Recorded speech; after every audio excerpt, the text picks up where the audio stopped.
Hi there, in this video, I'm going to cover about the use case where the billing operation user must have the ability to apply the default payment term of net 30 and other available payment terms. I'm going to discuss about two things in this video. First thing is about the payment terms and the significance of it. And the second thing is about the permissions required for the billing user to access the payment term. Payment term is a picklist value which helps in calculating the invoice due date. Invoice due date is the time within which the customer has to pay for the company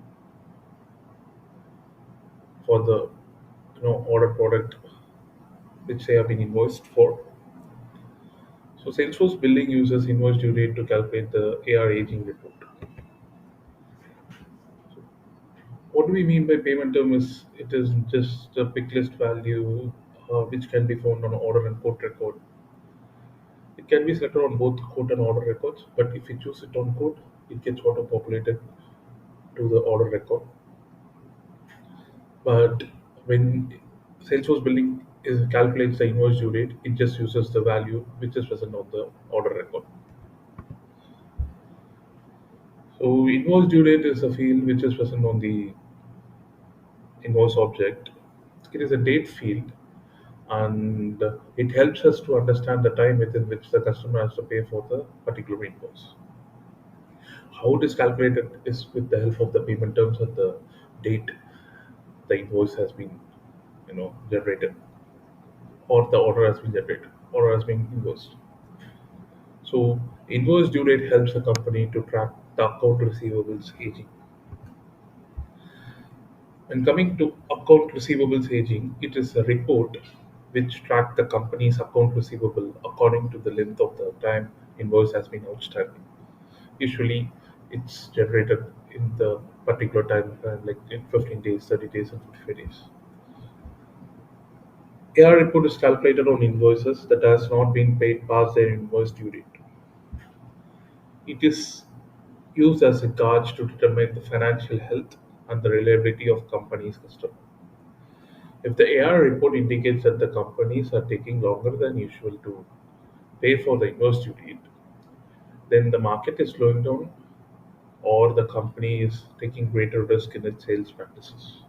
It indicates either of the two. So payment term, as I mentioned earlier, it's just a pick list field, and these are all the pick list values. Due on receipt, net 15, net 30, net 45, net 60, and net 90. From the list here, we can choose a default pick list term, and if we can also add a pick list, custom pick list value, but it won't be, the Salesforce billing won't calculate the invoice due date if we choose a custom pick list value. What do we mean by due on receipt is the when a order is being invoiced, it is due immediately. And net 15, net 30, net 45, net 960, or the number of days from when the order has been invoiced. Here's an example of the invoice. So let's say the invoice date is on March 5 and the payment term is net 15.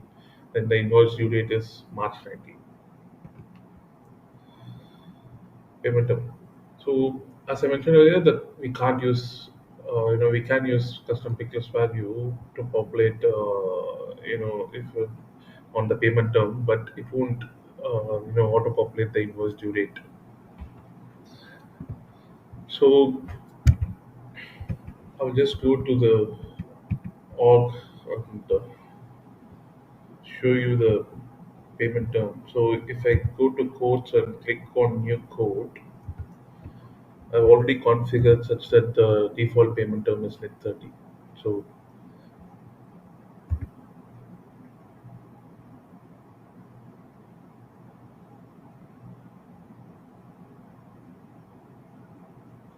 when I choose a new code, you can see that the payment term is net 30, which has been auto populated, and they will have option to choose other payment terms as well. So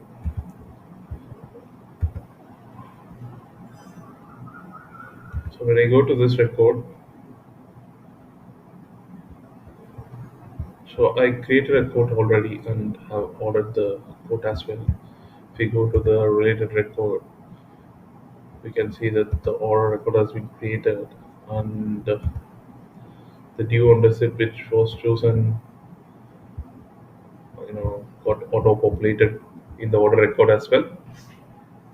So I already have invoiced this order, and we can see that the invoice due date was the date the order got invoiced, and so this is the days outstanding. It generally means that the number of days the invoice has been has been due and it has not been paid within the invoice due date. So this is indication, like how many days the invoice has not been paid for. I can show you other invoices where the days outstanding is negative. Uh,